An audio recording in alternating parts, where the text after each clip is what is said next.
বাংলাদেশ একটি কৃষিপ্রধান দেশ। দেশের অধিকাংশ মানুষই জীবিকার জন্য কৃষির উপর নির্ভরশীল। আগে ধান কাটা, মাড়াই ও শুকানোর কাজ গুরুত্বপূর্ণভাবে মানুষের হাতে করা হতো। এতে সময় লাগতো অনেক আর খরচও ছিল বেশি। কিন্তু এখন সময়ের পরিবর্তনে কৃষির ক্ষেত্রে এসেছে আধুনিক প্রযুক্তি। এর মধ্যে সবচেয়ে গুরুত্বপূর্ণ উদ্ভাবন হলো আধুনিক ধান কাটার মেশিন। বর্তমানে বাংলাদেশে বাজারে পাওয়া যাচ্ছে বিভিন্ন ধরনের ধান কাটার মেশিন। এই মেশিনগুলোর সাথে সাথে ধান কাটা, মাড়াই, এমনকি বস্তা ভরার কাজও করে দেয়। একটি কম্বাইন হারভেস্টার দিয়ে প্রায় 2 থেকে 3 একর জমির ধান কাটতে পারে, যেখানে হাতে কাটতে সময় লাগে কিংবা 15 থেকে 20 জন শ্রমিক লাগে। সময় এবং শ্রম দুটোই বাঁচে। খরচ কমে যায় প্রায় 40 থেকে 50% পর্যন্ত।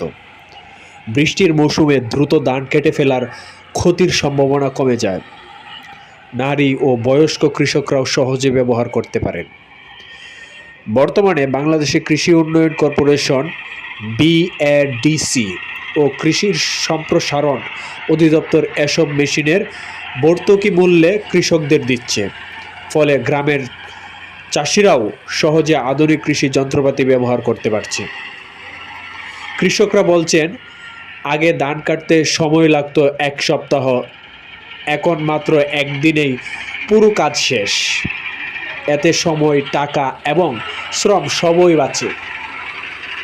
বিশেষ করে যেসব এলাকার শ্রমিক সংকট আছে, সেখানে একটি মেশিনের আশীর্বাদ হয়ে এসেছে।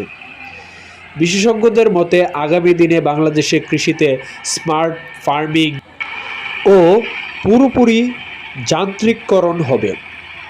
ধান কাটার আধুনিক মেশিন শুধু কৃষির উদ্ভাবন বাড়াবে না, কৃষকদের জীবনযাত্রাও আনবে বড় পরিবর্তন। এই আধুনিক ধান কাটার মেশিন বাংলাদেশে কৃষকের ক্ষেত্রে এক নতুন দিগন্ত উন্মোচন করেছে। সময় এসেছে প্রযুক্তির সহায়তায় কৃষককে আরও এগিয়ে নেওয়ার।